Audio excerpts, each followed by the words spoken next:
అప్పుల బాధలు వెంటాడుతున్నాయా? అయితే 6 జేవిఆర్ వారి జాతిరత్నాలు ధరించండి. హైదరాబాద్లో దారుణమైన ఘటన చోటు చేసుకుంది. అబ్దుల్లాపూర్ మెట్లో భర్త భార్యని కత్తితో పొడిచి పొడిచి దారుణంగా చంపేశాడు. భార్యాభర్తల మధ్య గత కొన్నాళ్లుగా గొడవలు జరుగుతూనే ఉన్నాయి. వాళ్ళ మధ్య అసలు పొసగటం లేదు, గొడవలు జరుగుతున్నాయి, రోజు రోజుకి ఎక్కువైపోతున్నాయి. కొన్ని రోజుల క్రితమే పెద్ద మనుషులు పంచాయతీ పెట్టారు. మీరు ఇద్దరూ కూడా గొడవలు పడతా ఉన్నారు, భార్యాభర్తలు అన్నాక చిన్న చిన్న మనస్పర్ధలు రావడం సహజం, కానీ దాన్ని పెద్దది చేసుకోవద్దు, కలిసి ఉండని చెప్పినా కానీ వీళ్ళు వినిపించుకోలేదు, గొడవలు జరుగుతూనే ఉన్నాయి. డైవర్స్ తీసుకోవటానికి కూడా ఒప్పుకున్నారు. ఈమె భార్య సమ్మక్క, భర్త శ్రీనివాసు. భర్త నుంచి విడిపోయి వేరుగా ఆమె ఒంటరిగా ఉంటుంది. ఒక ఇంట్లో అద్దెకు తీసుకొని మరి ఆమె మానాన ఆమె బతుకుతోంది. అయితే శ్రీనివాసు తన మేనకోడలి బర్త్డే ఉన్న నేపథ్యంలో ఈమెను కూడా ఇన్వైట్ చేశారు. ఎందుకంటే ఈ భర్త సిస్టర్ ఇంట్లో ఉన్నాడు, ఇంట్లో ఫంక్షన్ జరుగుతుంది. సో బర్త్డే ఫంక్షన్కి రావాల్సిందిగా పిలిపించాడు. సో కేక్ కటింగ్ సమయంలో, కేక్ కట్ చేస్తున్నటువంటి సమయంలో ఆ కేక్ కటింగ్ కోసం ఉన్నటువంటి చాక్ ఏదైతే ఉందో దాంతోనే కస కస కస పొడిచి చంపేశాడు. చాలా దారుణం చూడండి.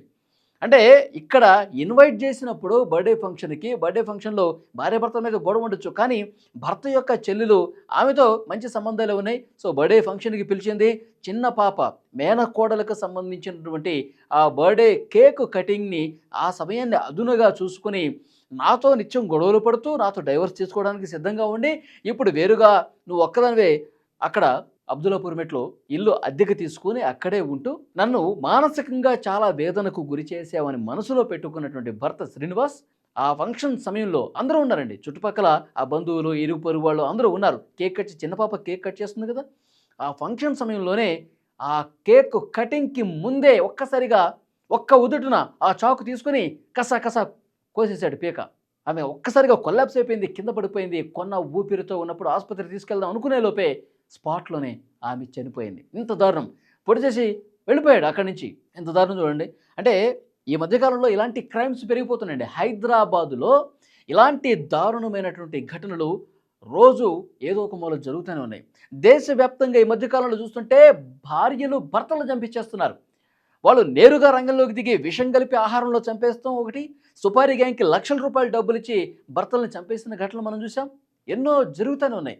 అంటే ప్రియుడి మోజులో పడి వాళ్ళకి ఆ మోజులో వివాహేతర సంబంధాలు పెట్టుకుని భార్యలు భర్తలను చంపుతున్నటువంటి ఘటనలు మనం చూసాం. ఇప్పుడు భర్త భార్యను చంపుతున్నటువంటి కేసు ఇక్కడ జరిగింది. ఎంతో అన్యోన్యంగా ఉండేవాళ్ళు గతంలో, కానీ ఈ మధ్యకాలంలో గొడవలు ఎక్కువైపోయినాయి. మరి ఈ గొడవలకి కారణం ఏంటనేది పోలీసుల ఇన్వెస్టిగేషన్లో తెలుస్తుంది. ఈ గొడవలు ఎక్కువైపోయిన నేపథ్యంలో ఇక మనకి కుదరదు అని చెప్పి డైవర్స్ తీసుకొని ఆమె ఒంటరిగా ఆమె బతుకుతుంటే బర్త్డే ఫంక్షన్ ఉందని చెప్పి పిలిచి దారుణంగా కత్తితో పొడిచి చంపేశాడు. పోలీసులు సంఘటనా స్థలంలో అక్కడ పరిస్థితి పూర్తిగా చూసి కేసు నమోదు చేసుకుని ఈయన్ని అదుపులోకి కూడా తీసుకున్నట్టుగా ఇన్ఫర్మేషన్ వస్తుంది. సో ఇలాంటి ఘటనలు రోజు జరుగుతూనే ఉన్నాయి. ఎంత దారుణం చూడండి.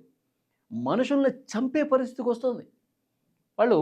వాళ్ళు తమ అనుకున్నది సాధించడం కోసం ఇప్పుడు భార్య వేరుగా ఉంటుంది, ఆమె మానవ బతుకుతుంది, డైవర్స్కి కూడా అప్లై చేసుకున్నారు. నీకు ఇష్టం లేనప్పుడు వదిలేయాలి కదా. నీకు ఇష్టం లేనప్పుడు గొడవలు జరుగుతూ ఉన్నప్పుడు సరే ఎవరు బతుకోళ్ళు బతకాల్సిందే. డైవర్స్కి అప్లై చేసుకుందాం అనుకున్నారు, మరి డైవర్స్ వచ్చేస్తే ఎవరి జీవితం వాళ్ళదే. మరి ఇక్కడ అది మనసులో పెట్టుకుని కక్ష పెట్టుకున్నటువంటి శ్రీనివాస్ దారుణంగా చంపేశాడు. సో కాబట్టి చాలా కఠినంగా శిక్షించాలని చెప్పి ఎవరైతే చనిపోయారో సమ్మక్క ఫ్యామిలీ మెంబర్స్ అందరూ డిమాండ్ చేస్తూ ఉన్నారు. ఇలాంటి మూర్ఖుడికి ఇచ్చా మేము మా అమ్మాయిని పెళ్లి చేసింది, సో ఇంత దుర్మార్గుడు ఇంత మూర్ఖుడు అని చెప్పి మాకు తెలియదు, మా అమ్మాయి ప్రాణాలు తీసేశాడు, ఇలాంటి వాడిని ఉరిశిక్ష విధించాల్సిందే, ఇలాంటి వాడిని కఠినంగా శిక్షించాల్సిందే అంటూ కుటుంబ సభ్యులు డిమాండ్ చేస్తున్నారు.